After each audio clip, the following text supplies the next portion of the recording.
Hey everybody, this is Seth Farnell, minister at the Portia Church of Christ. And sick. Moving now so you guys can hear me. There we go. This is Seth Farnell, as I said, from the Portia Church of Christ. Hope you're doing well. Hope everything is going good and things are kind of swinging your way. It's kind of a rainy day here in Jonesboro. Just kind of one of those kind of, just kind of get through days, but it's been pretty good. So I hope that you've been having a wonderful day as well. I always want to give you an invitation if you're someone who would like to join us, at the Portia Church of Christ. We are meeting at 10 o'clock and 11 o'clock on Sunday morning. 10 o'clock for Bible class. We're going over Luke. I think it's Luke chapter 1 or Luke chapter 1, I think is where we're at right now. And we got, and then we have worship service at 11. And then we have 5 o'clock at Sunday night, is our evening worship. And then Wednesday night service is 6 o'clock. And so hope you can join us then. Hope we would love to see you, love to get to know you, and be able to worship with you. You always have an invitation here at Portia. I think on Wednesday we're going over a study on the book of Matthew. We kind of go and we're getting to the kind of the end part of it, and so it's interesting to take a look at. And we're getting closer and closer as the gospel story is kind of crescendo and kind of build up to the time of the crucifixion, and so it's going to be a good study going forward. And also, if you have any suggestions, if you have any if you have any comments or anything you'd like to put in, please feel free to get in contact with us. We'd love to hear from you. Love to hear about what works, what doesn't, and how to improve, how to get better. It's always a good thing to do. And so we just want to let you know that we appreciate you being here and taking the time out of your busy schedule in order to study with us. And that means a lot. And so I want to let you know that whether you're watching it right now or whether you watch it later on, you are appreciated. We got some people who have jumped in here. We've got the Dunlaps are here. Good to see you guys. Hope everything is going well on your end. We got Cheryl Herring. She is here. She says hello. Good to have you here. And we also got Kathy Davis. She is here as well. Hope everything is going good. We appreciate you being here as well. Tonight's episode was actually pre-recorded, and so it was recorded, about 3 weeks ago, during around Valentine's Day, and so we'll still have the ability to kind of put up, comments and such, but we won't be able to respond, to them, obviously, with it being a pre-recorded new conversation, but. Hopefully you'll enjoy what they have to say. We have a Cameron and Rachel Knabe, are two people I've known for a while. Went to school with them, and I know you're going to enjoy what they have to say. And so, without without anything else, I hope that to say this beforehand. I hope you enjoy this, and I hope you can join us next week, as well. As we will have another episode at 7 o'clock, next Thursday, of the midweek Bible study. But this is my conversation with Cameron and Rachel Knabe.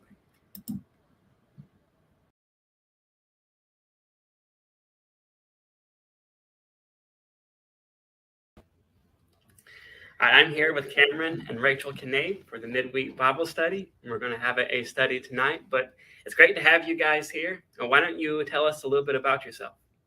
Okay. My name is Cameron Knabe. This is my beautiful wife, Rachel. I love the eye roll there.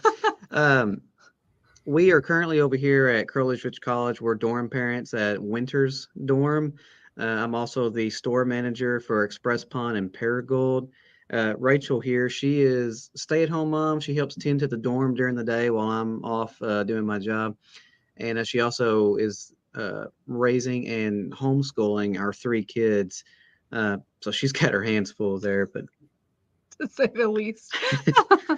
but that's kind of who we are, where we're at. Now, we do attend Grace Point Church of Christ out in Jonesboro. Chase Almond's the preacher there. I know he's been on the show once before, but beautiful congregation, amazing people. The support we've had this past year especially has been a major blessing in our life. And it's hard to imagine how we would have gone through some of the tough times without them. So definitely blessed to be there. Yeah, we're fans of Chase Ullman around here. He's a good guy. But what have you guys been studying or teaching on lately? Well, I've been reading the Bible through the year, a Bible in a year. And so it has a little bit of the Old Testament, Psalms and Proverbs, and the New Testament every day, and which I like. And then also just went into like a deep dive study of head coverings and stuff that Paul talks about in one of his letters. And that was really interesting. I had never looked into that. So, but yeah, that's what I've been looking at. For me, a lot of my lessons kind of revolve around when I'm reading, it's how to interact with people during the day. As a Christian, how should I respond to people? How should I treat people? One of the last things that I was getting prepared, it was for a Devo at Grace Point on a Wednesday night. And I typically will choose one verse or a group of verses that kind of outline my thought or my mentality. And the last one I had is actually in Luke chapter 5. Luke chapter 5, I always read from the King James Version, but starting in verse 31, this is where the Pharisees are kind of questioning Jesus a little bit. I guess I'll start verse 30 real quick. I'll just read it to you. But their scribes and Pharisees murmured against his disciples, saying, "Why do you eat and drink with publicans and sinners?" And I love this response. And Jesus answering said unto them, they that are whole do not need a physician, but they that are sick. I came not to call the righteous, but sinners into repentance. I love that because my mentality that goes with that is, as a Christian, you're being called to do something. Jesus here is being a perfect example. He's called to save those who are lost. So where's he going? He's going to the house of those who are lost. Well, it's like when police officers and firefighters, when they get a phone call and they get a call over the radio, hey, this is going down, this is the address. Do they go, man, that's bad, hope they're okay? No, they go to that address and they do their job as a police, as a firefighter. They put out the fire, they rescue the people who need to be rescued, or arrest those who need to be arrested. Well, Jesus is going to the sinner's house to call them to repentance. I just love that his question there. The sick need a physician; those who are not sick don't need one. I love that. But anyway, that's kind of the stuff that I typically look to, dealing with the general public every day. Those are the kind of the things that strike me the most. Yeah, we've been going through a study of Matthew for our class on Wednesday night, and it's interesting to see how the responses of Jesus and how he responds to all of the questions that are given to him. And he always answers with wisdom, and sometimes he answers in unexpected ways. But we know that there's no one like Jesus. And even when he was asked a genuine question, or when he was confronted with something that had malicious intent, he always answered with wisdom. And so it's an interesting study to look at what he does. But again, we want to thank you guys, for being here and taking the time to study with us tonight. Tonight we're talking about Christian relationships, and this is something that is sometimes it's a difficult topic, to talk about because of the personal nature it has. But I think when we look throughout the Bible, God has shown great care, and He has shown great interest in the types of relationships that we have. You go back to the Ten Commandments. One of the commandments that was given was to honor your father and your mother. In the relation between a child and a parent, God, He cares about that. He cares about how that goes and what we do in response to that. And so you could look at several other facets of that. We're told to honor our elders. Parents are told to treat their children in a certain way. And so in all the relationships that we have, the Bible is sometimes talked about as a manual for life, or something that where you can find the answers to a lot of things in life. And I think with relationships, it's certainly the case as well. But we want to get what are your guys' first thoughts when you think about this idea of Christian relationships and how a Christian should approach the idea of a relationship between one person and another. You want me to go first? Yeah, you can go first. I was long-winded on that last one. You're fine. Well, I'm honored. Like, I think we're honored that you chose us to talk about this. I don't feel qualified. We are approaching our almost 10-year anniversary this year, which is fun. But I think it's good that I don't feel qualified, because in my mind, one thing that, just as every individual person, I think of the parable of Jesus with the wise man who built his house on the rock, because like in marriage, we're one. And so I feel like we're one individual almost, for the most part. And so with us, the storms of life are going to come, and we're not going to be always who we need to be or how we need to be and treat each other with respect. But if we are anchored and built on the rock of Jesus Christ and his truth, then we can withstand those storms, and we can, overcome the trials of life, together, and grow from that together, And so that's what I think is the pillar of a Christian relationship, is if you're anchored in and that the relationship is secure, it doesn't matter what trials kind of go on around it. It might stress the house a little bit, but it doesn't take it off the foundation. Mm-hmm. Oh. Yeah, I used that as an illustration for one of my lessons not too long ago, and talking about like the skyscrapers that are built in the cities. Like they're magnificent structures to look at. There are a lot of material, a lot of design, a lot of planning goes into it. But the first thing that they do is they take a lot of care in building the foundation and making sure that they have a steady place for that thing to stand. Because if the foundation's compromised, then usually that compromises the entire structure eventually. And so, and that principle is supported by what you mentioned in Jesus's parable of the wise man and the foolish man. And so I definitely think that's a good place, to start. And when you're thinking about, relationships, you have to start at one point or another. And I think, that's certainly an excellent place to start. Not just the foundation as like in focusing on Christ and him being that center focal point, but the mindset going into it between the two individuals. Why are you getting married if that's where you're at, or why are you dating if that's the stage that you're at? Because one of the things that she didn't know this until last night when we were going over these things, but whenever me and Rachel met, we met at a church camp, so that's cool. But I was looking for someone to date with I know at 14 it's going to sound weird, but I was looking at ladies with the intent of, can I see myself living with that person for the rest of my life? I was looking for a wife at 14.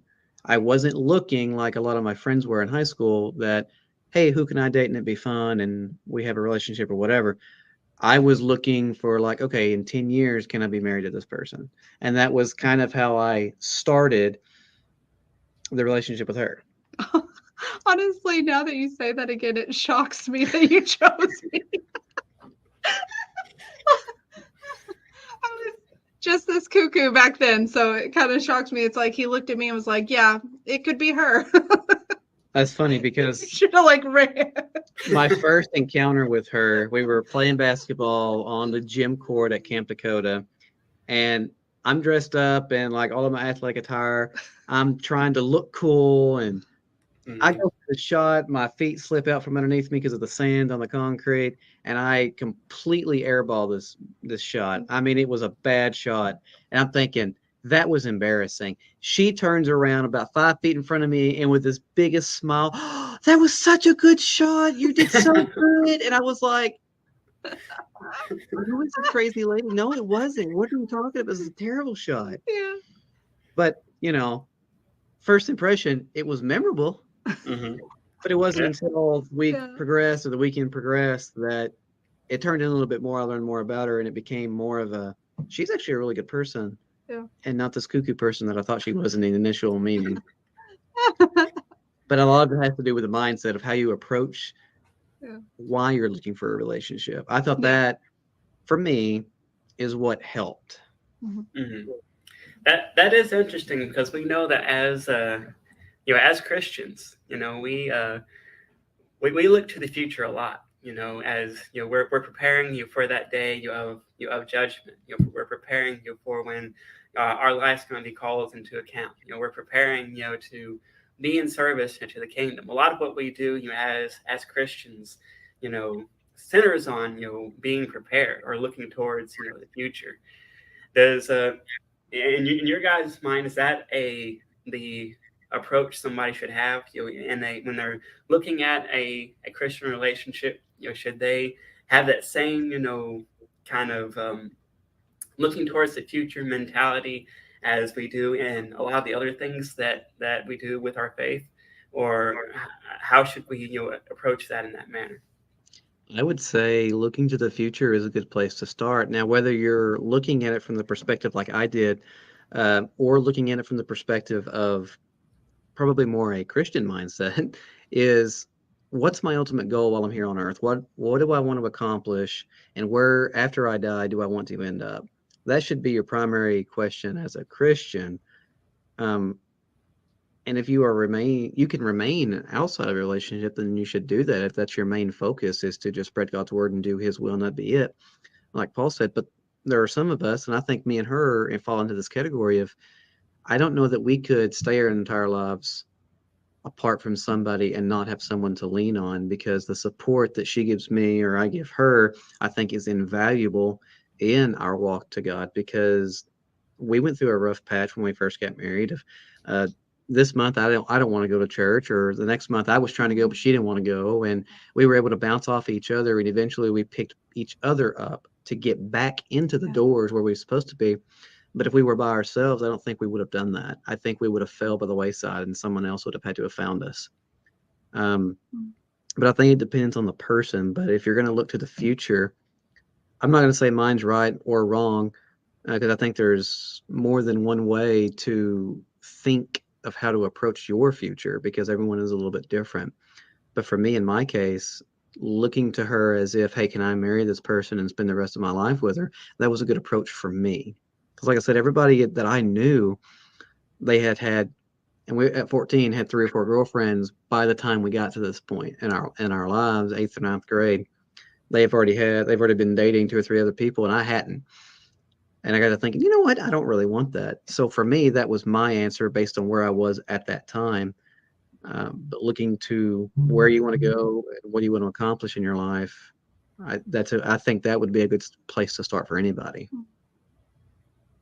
Yeah, and that I think that's a good way to look at it, and a good way, because I think you'll generally have a higher standard when you're looking towards long-term goals than you will with just a kind of a short-term thing.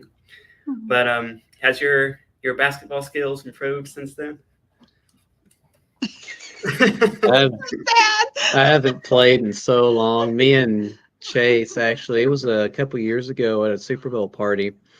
There was a basketball court there, and I was like, Chase, we got to play. Come on. I ain't played in so long. I even brought my basketball from high school, signed by my team at the time. We got to play. That's how I honor my team, is by playing with the ball that they gave me. Let's do this. And after about, I'm going to be generous and give myself 2 minutes. 2 minutes of actually going out there to play, I was so winded I couldn't breathe. So, no, my basketball skills have not improved. I guess we're getting old. I guess. Yeah. But when we're looking for those, and I guess as you guys can speak to, as someone who's looking for someone to consider going into a relationship with, and we know Is there kind of a big difference between, what is sometimes put out, by our culture, as what a relationship is defined as, and what we find in the Bible? But what are some positive, maybe characteristics or positive, traits that a person can look for when they're looking to approach a Christian relationship? You always look to me. Well, I hadn't really thought about this particular circumstance, but it was pivotal in our relationship in high school, which, ended up being our relationship forever, for a lifetime, Lord willing.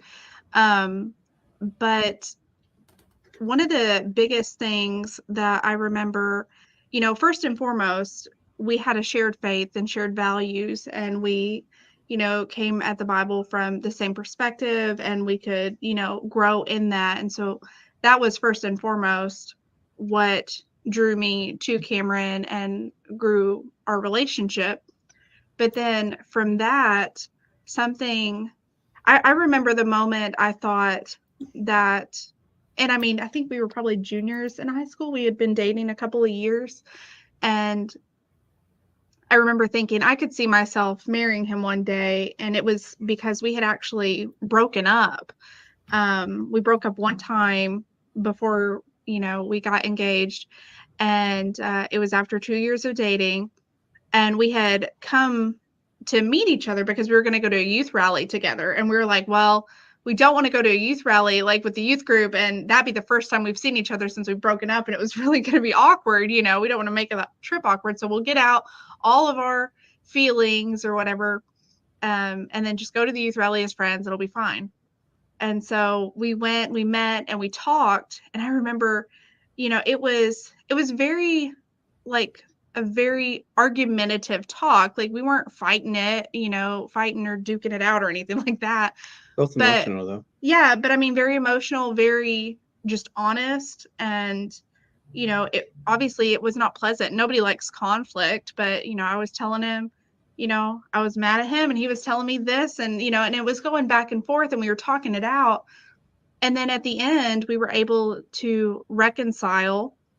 We didn't get back together or anything that day. We ended up getting back together later. But I remember thinking, this is something that hopefully my family doesn't watch a lot of this, but I didn't see a lot of that growing up. In fact, I didn't see that ever growing up. I never saw like a healthy relationship. I never saw a healthy apology or reconciliation between a couple. And so the fact that whenever we could come together and reconcile with each other and be honest, not one of those like compromises where you leave like, still unhappy, but you just kind of hold your tongue. But it was an actual reconciliation and apology and a coming back together like Christian friends at the time. And then ended up being that way. And it's remained that way throughout our marriage, because I mean, no marriage or relationship, friendship even, is without conflict. And so I think it's important if you can have that reconciliation with somebody and they can apologize and you can apologize, that's a huge quality that I look for in people, if they can admit when they're wrong and if I can admit when I'm wrong. So To build on top of that, I've had several friends get married over the past 10 years since we've been married. Mhm. And one of the things I tell them, whether they ask me or not, is when you have your first fight, because you will, it's what comes after that's important. It's the hardships that are going to strengthen the two of you, but the ability to be able to forgive and move forward with that person is what makes you a stronger couple in the end. So, like, as far as positive characteristics for a Christian relationship, not only does God and Jesus forgive you for your wrongdoings, because, well, first off, you have to ask for forgiveness. So you're not just given something without first asking for it. We never deserve it. We should go into it with that mindset, I think, because if you do something wrong, they don't have to forgive you. They should, but they don't have to. So that ability to be able to forgive and reconcile I think are pivotal, not only just for a Christian relationship, because that's what God's willing to do for us, but that's pivotal for any type of relationship, either it friends or family or a marriage situation. I think it's the hardships that we have gone through is what made us a better couple today. Yeah, I think that's maybe a good reason why one of the analogies that's used pretty commonly throughout the New Testament when talking about the church is it describes it as the bride of Christ. You know, and if we know what the church is, we know it's made up of people and people that are imperfect.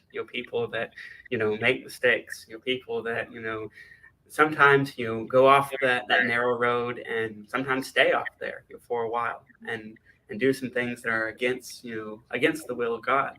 But we come back and we have the opportunity to come back to God. We have the opportunity to be forgiven by Him. And none of us are going to have like the forgiveness of God. We know that we can't match that. But I find that interesting that that's that comes up as far as a positive trait, because we can a person needs to be able to one accept your responsibility and accept negative feedback sometimes when we mess up. That's never something that's fun to experience. It's never something that's pleasant to go through, but sometimes necessary things are things that we have to do.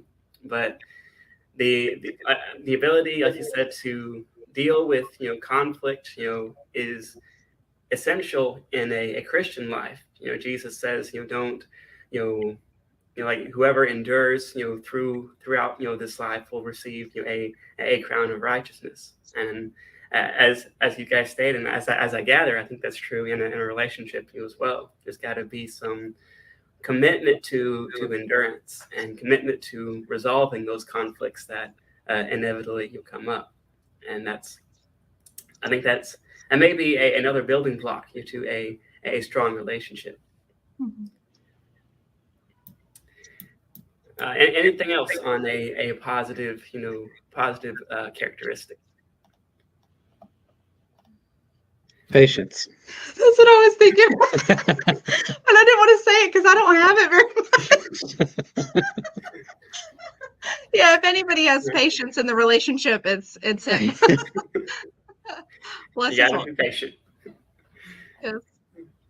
That's something to remember. I always got to be patient.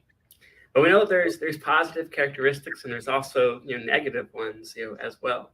And as they say, nobody, as we mentioned, nobody's going to be perfect. Nobody's going to be free from mistakes. But if we're conscious of what we're looking for, and if we're cognizant of what we want to become as a person, what are some negative characteristics that we should stay away from in a Christian relationship? I think there's a lot, including that, correlate between both your Christian walk and just in a general relationship, like being selfish. You can't be in a relationship with someone. You can't be in a relationship with someone and think it's all about you. It takes a commitment from both sides. But if one side is not being able to commit and they're focusing solely on themselves, the relationship is going to suffer greatly because of that. Like she stated earlier, when you're married, you become one flesh. And so if only one half of that flesh is being committed, that's the half that's going to suffer. The person who is committed to a relationship and it's going to be one-sided, that person's going to suffer and the other person's going to reap all the benefits, and it's going to fall apart. It takes two.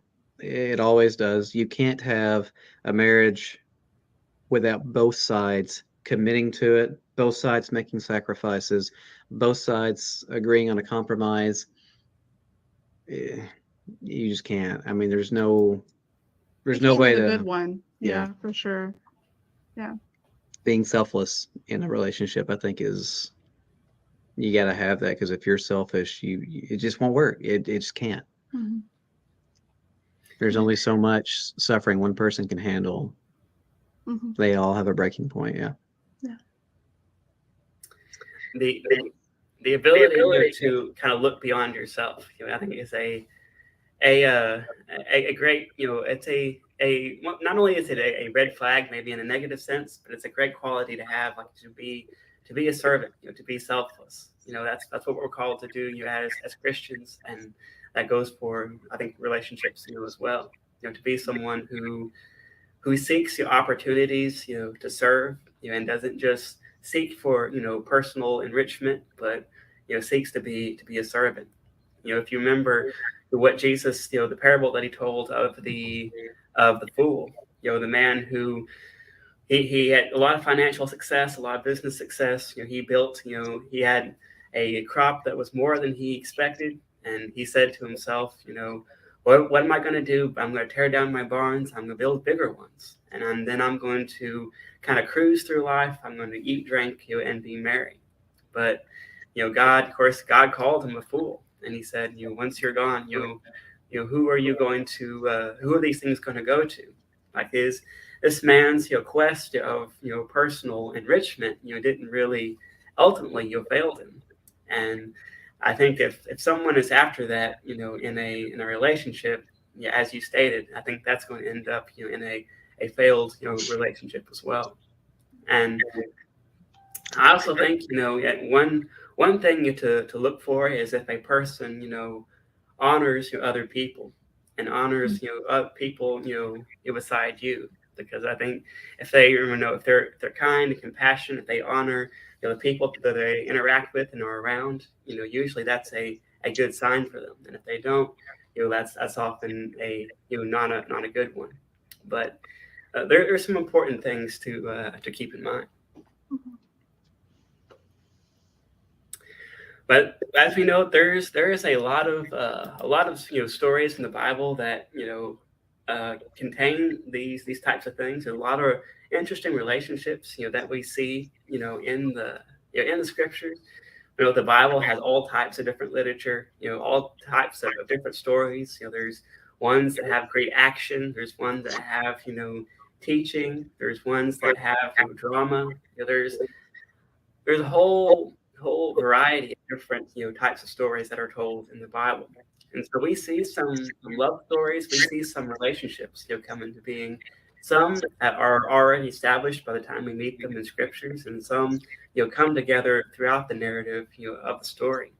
But we know there's quite a few that we read about in the Bible. And so in your guys' study, what are some of your favorite love stories in the Bible, or couples that you read about in the scripture? Well, last night we were talking about Ruth and Boaz and Naomi, which is kind of like Ruth and Naomi have their own, different relationship of a daughter-in-law and a mother-in-law, and then how Boaz ends up redeeming Ruth and taking them in. Like, that's just such a beautiful story of an example of Christ and selflessness and redeeming love. And then I also said my first thought is the Song of Solomon, but not because it's very elaborate or eccentric or whatever you want to call it, but because to me it's so beautiful that, like, in the Bible, a whole book is dedicated to, like, the way God intended love to be between a man and a woman. And it's very much like the Garden of Eden to me, between how, like, the way all the poetry is, it describes a lot of, flawed characteristics of the people that it's, the woman and the man that are in love, but they love everything about each other and are just wholeheartedly in their relationship, and to me that's a beautiful thing, that a whole book is dedicated to the Bible, to the relationship between a man and a woman. And it can be metaphorically looked at a different way, but from my studies it seems very clearly that God celebrates the love between a man and a woman in marriage, and it's just, I like that. There's been a lot of theories about the Song of Solomon, and some say that it's like you said, it's an analogy for like the church or something. But I've always tended to think that it was, it's like you said, part way, a celebration, and part way like like like you said, kind of like a snapshot of what that type of relationship can be like between Yeah. a man and a woman. And Mhm. for some obvious reasons, it doesn't get preached on or taught on a whole lot, because Yeah. usually it's not a book that you want to teach to your Sunday school class or anything.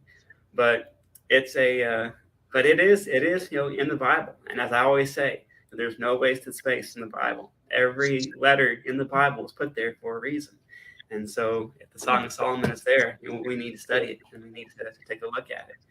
And so I think that's a good one to take a look at. And Solomon was someone who had kind of like David, kind of like his father. He had some some artistic ways in which he can express that, and that comes forth in that book. But also with, I think, probably the top, when people think of love stories, I think the top one is Ruth and Boaz. That's usually the first one that people come to think of.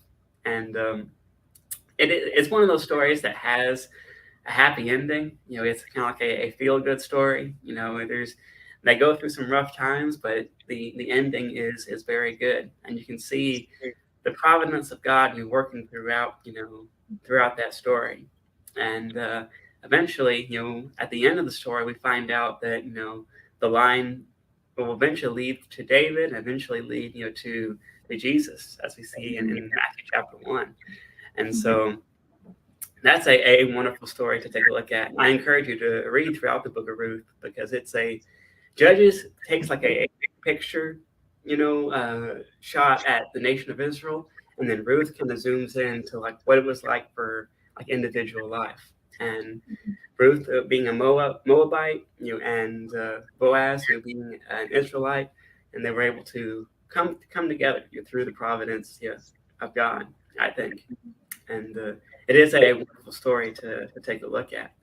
And Boaz was someone who he didn't take any shortcuts in that story. He did things the right way. He could have taken advantage of the situation, but he didn't. And he followed everything that he needed to do.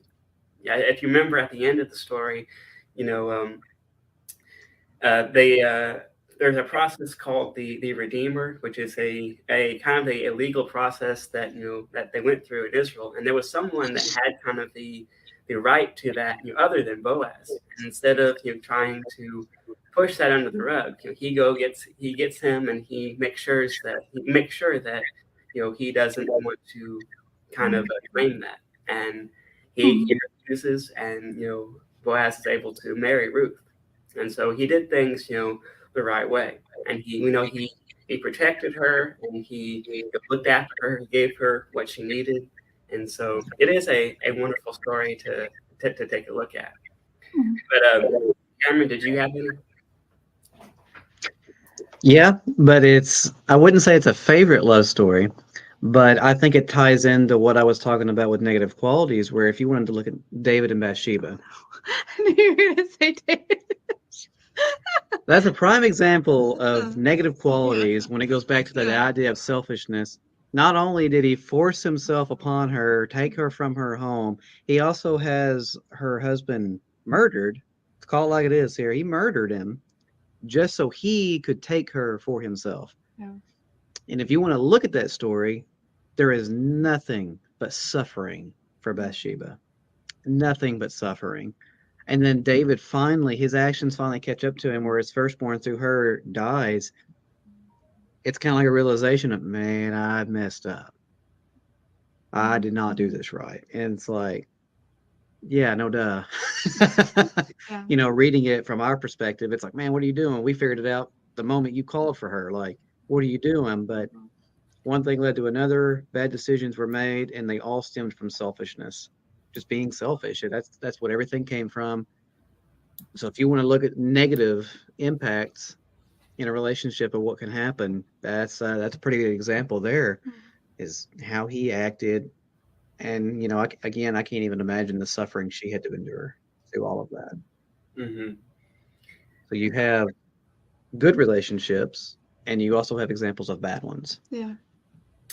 Yeah, and I think I preached on Bathsheba for Mother's Day actually, yeah, because of what she went through, and in the end, she becomes the queen of Israel, and she becomes the the one who's lying goes through her, but to get there, it was a rough road, and she went through a lot, but like I said, I think that's one reason why Ruth and Boaz are so popular because they have that happy ending. But there's a lot of other, sometimes tragic, sometimes negative, relationships, in the Bible. You think of Samson and Delilah. They're a classic example, of that. It's a love story, but it's not one that ends very well.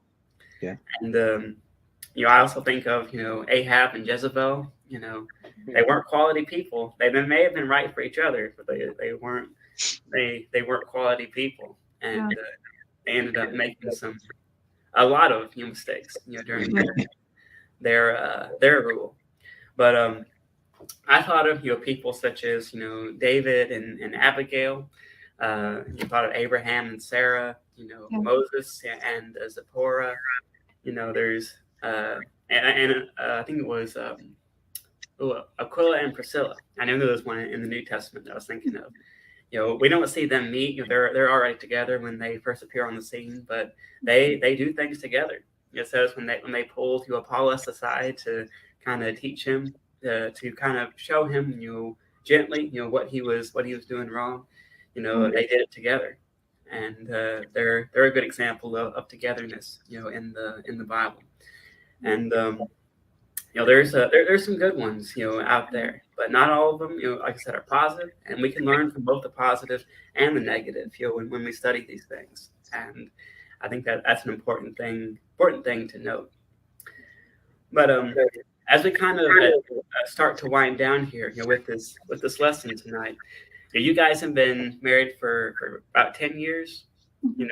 10 years. What are maybe some questions that you have been that you hear pretty frequently? What are some questions or statements that you hear concerning marriage and relationships that you hear pretty often throughout your time?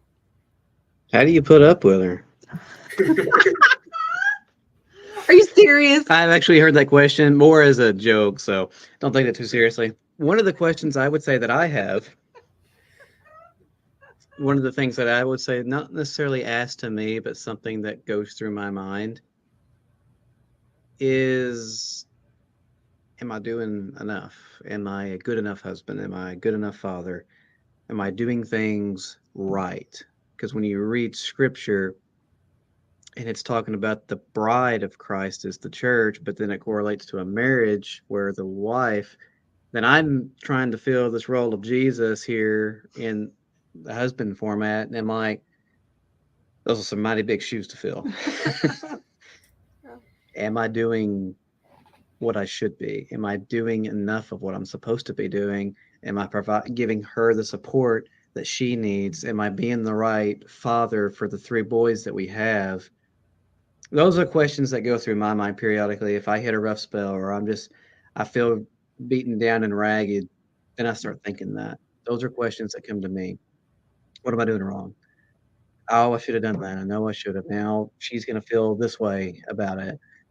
Sometimes I'm right and sometimes I'm completely wrong. But those are questions that I always will struggle with from time to time. Even 10 years down, I still will have those feelings today. But when I brought those to her last night, what did you say about it? Honestly, don't remember. Well, I do. I was so tired. You were tired. I meant what I said, whatever it was, but I don't remember what it was. Well, you said I was doing a terrible job. No, that's not true. No, she was very supportive. She said she couldn't think of anybody or anything else that I could be doing more than what I already was. and she didn't think there was anybody that I could do a better job than what I've done. So I know she's lying, but it was very encouraging for me to hear those things. But those are questions that I don't necessarily say that I would hear from other people, but those are internal questions that I will struggle with periodically. Um, man, I'm drawing a blank. I've had questions from people, and I said it as a joke, but like, how do you put up with her? Sometimes guys really struggle with that because they don't think on an emotional level. They think more of a, I guess you would call it a practical level of thought, where everything has a dot and it connects to itself in this one train. Whereas with her, it's not a straight line that connects with dots. It's a roller coaster connected to 10 other roller coasters, and you never know what train she's actually on. I mean, really especially in the very beginning, like the first, I don't know, 5 years of marriage, maybe, it was really us working out how to communicate, because men and women really speak two different languages. And a lot of times when people first get married or are in a relationship, but mostly when they first get married, because that's when you start living together, and then that's when everything really turns upside down. It's like you know them, but you don't like fully know all the ins and outs of how to communicate and live with somebody until you do. And yeah, our first few years of marriage, it was a lot of like, how do I tell this to him, or how do I tell this to her without it coming across as, demanding, or, or insensitive, or, I expected him to be able to read my mind, which apparently he's not a psychic. So it didn't What? Come on, Cameron. I know. have the gift of prophecy. So. I'm not Sean Spencer, okay? So it was one of those things, like, we really had to learn how to communicate. And I feel like that's a lot of, newly married couples. I mean, it's so common, little arguments about things that the other thought that one should know, or should have gotten the hint, or, forgot about, or remembered, and that's important. But then also in the Bible, it talks about this, how a man should leave his husband and wife, or his mom and dad. The man should leave his mom and dad and then be joined to his wife, and they become one flesh. I feel like, especially in our day and age, it can be harder to leave family and become like your own unit.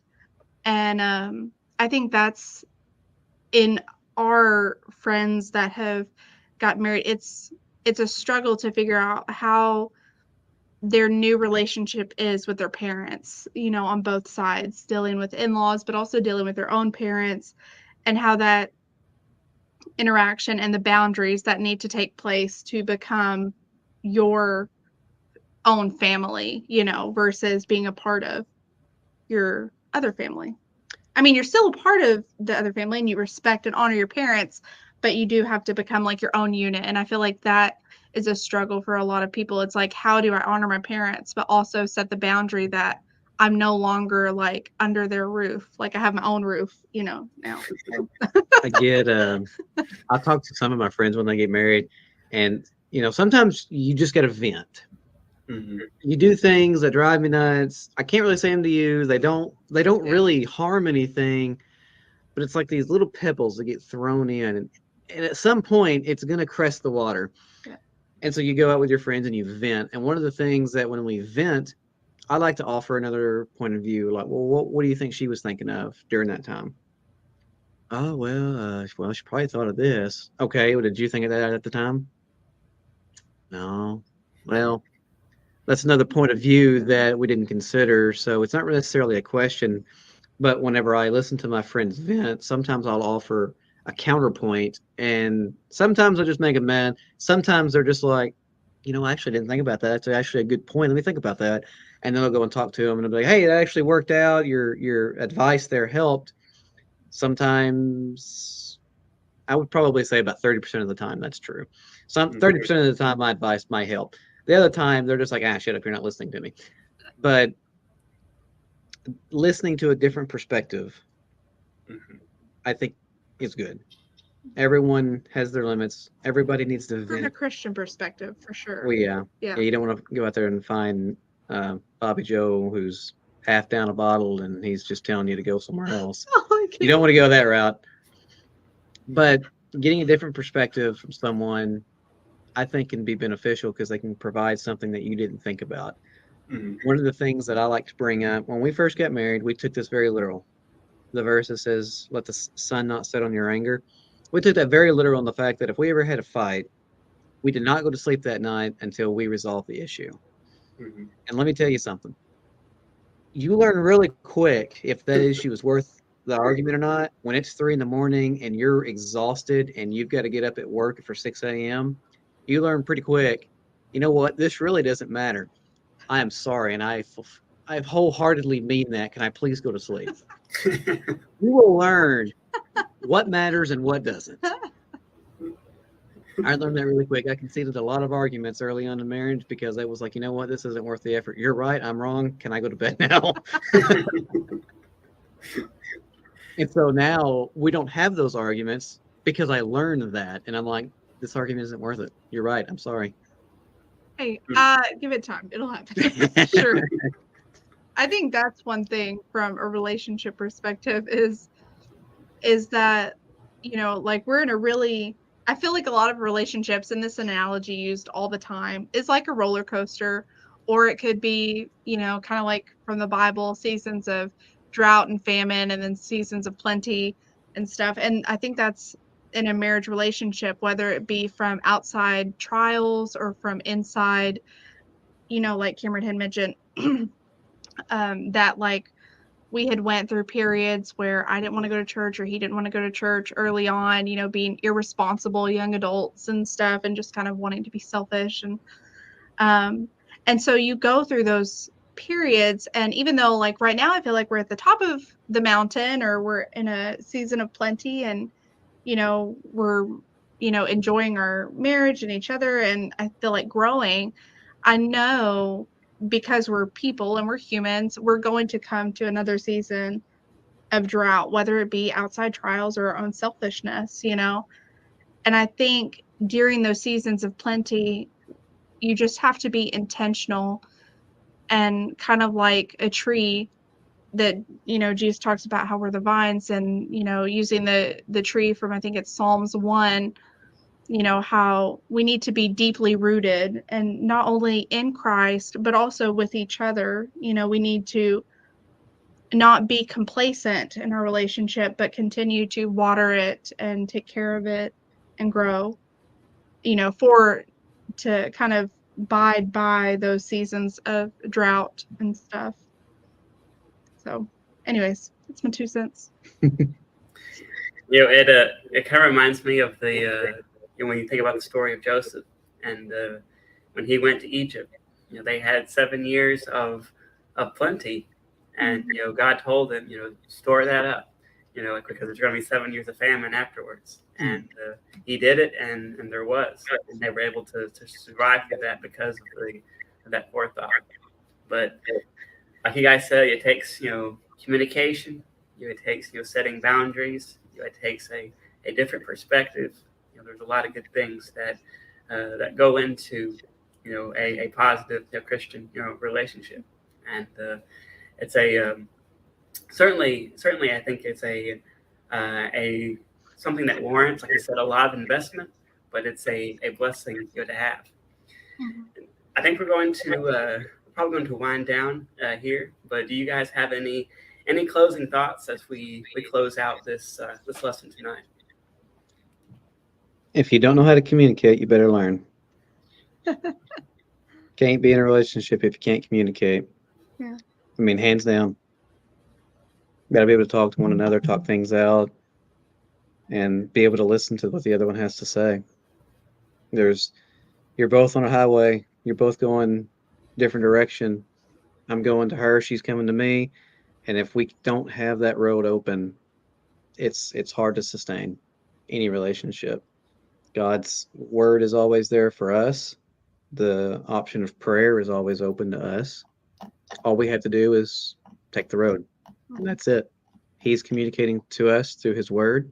It's already written. It's just there. We live in a day and age where his word is literally right here on our phone. Mhm. There's no excuse for us not to be able to open that door, and there it is. And with the option of prayer, well, you lay in bed every night, you wake up in bed every morning, Lord willing. There's two opportunities right there to go ahead and pray. That's your way of communicating to him. Communication takes both parties. God did his part, you do your part. In a relationship like a marriage, I have to communicate with her, she has to be able to communicate with me. We do anything, we plan anything, or we spend money on anything outside of bills. It's, hey, here's what I'm thinking. She shoots me No. down on everything. And it's a no. Yeah. But no, we have to communicate because it takes two. Mhm. I think I see a lot of, my heart goes out to people that like yearn for a marriage or relationship. And I always warn them, no, don't do it. No, I'm just kidding. No, I'm just kidding.